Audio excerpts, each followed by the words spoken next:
gəlin ölçü varitləri haqqında danışaq. Bilirsiniz ki, ölçü varitləri informatikanın ən əsas mövzularından biridir. Bizim ən kiçik ölçü vahidimiz bitdir.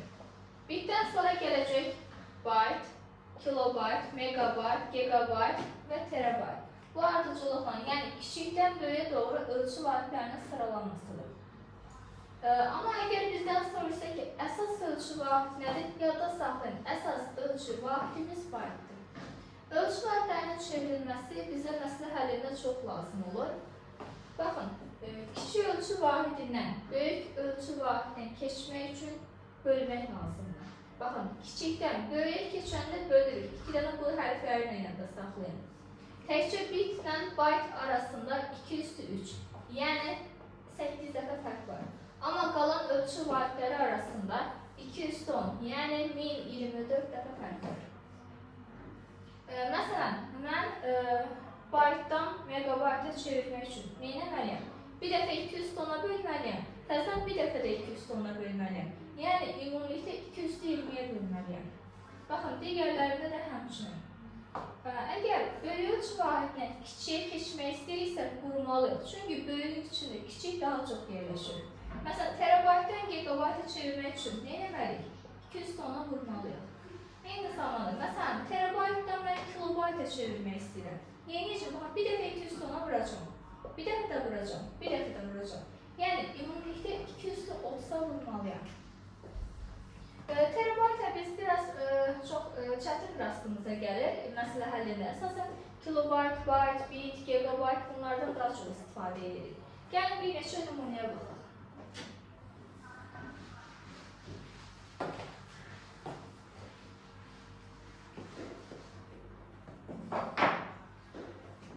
Məsələn, bizə deyir ki, məsələn 2/47 bit soruşur ki, neçə kilobaytdır?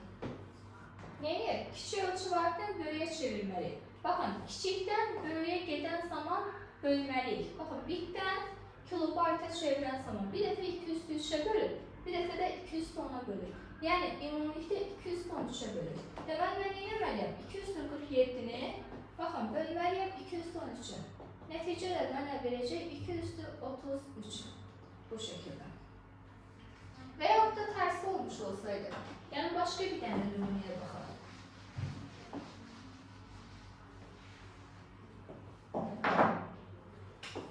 Məsələn, verir ki, tutalım ki, 8 megabayt sual işarəsi neçə baytdır? Baxın, megabaytdan bayta keçən zaman bir dəfə 210-a vurub, bir dəfə də 210-a vurub. Yəni, ümumilikdə 220-yə vuracaq. Nə edəcək? Baxın, 8-i vuracaq 220-yə. Baxın, bütün tələbələr 2-nin qüvvətini əzbər şəkildə bilməlidir. 8 öz nə deməkdir? 203.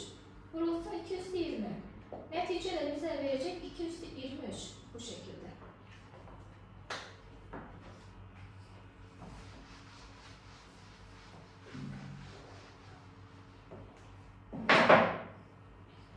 Əgər bunları əzbər şəkildə bir-birinə çevirə bilmirsinizsə, ən yaxşı vasitə kiçikdən böyüyə doğru sıralayın.